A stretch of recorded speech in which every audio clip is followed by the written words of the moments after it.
You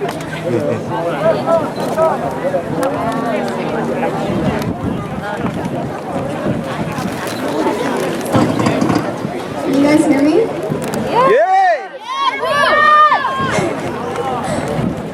A man was selling goods near a local food bazaar on the dusty streets of downtown Chennai in southern India.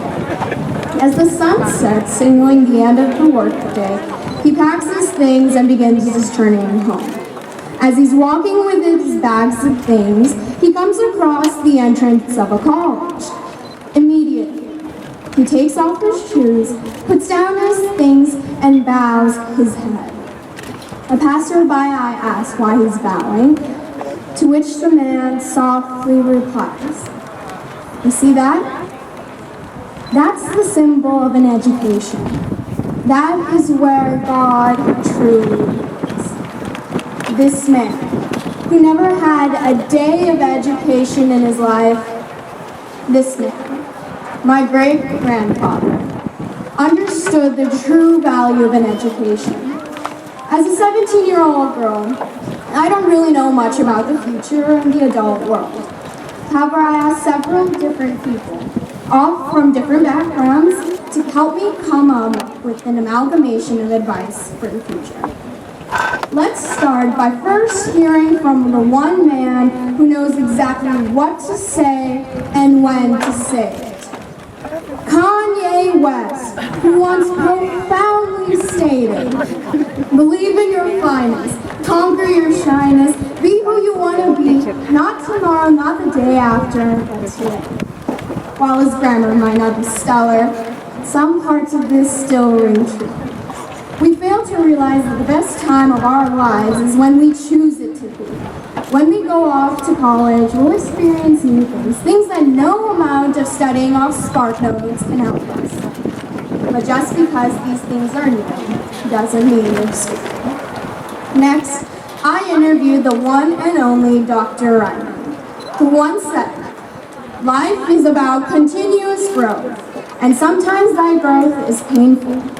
Yet as you grow and change through all the challenges life throws at you as adults, remember to keep true to your core principles."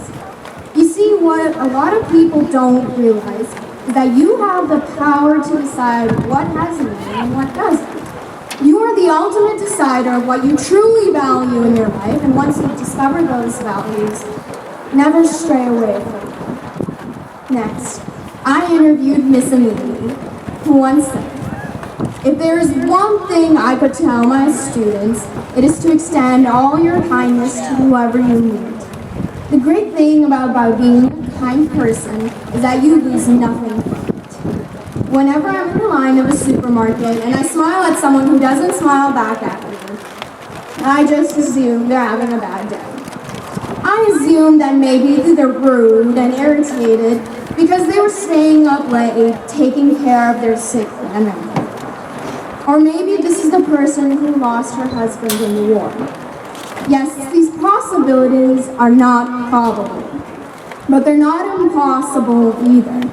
When we choose to see that other people may be going through the same hardships that we are, we save ourselves from the stress and petty frustration that comes with everyday life. Remember, above all else, to be a good human being. And lastly, I asked my dad. And when I asked him for some advice about the future, he raised a glass of water to me and asked me how heavy I thought the glass was. Me with my uncanny knack for estimating weight guessed about 5 to 10 pounds.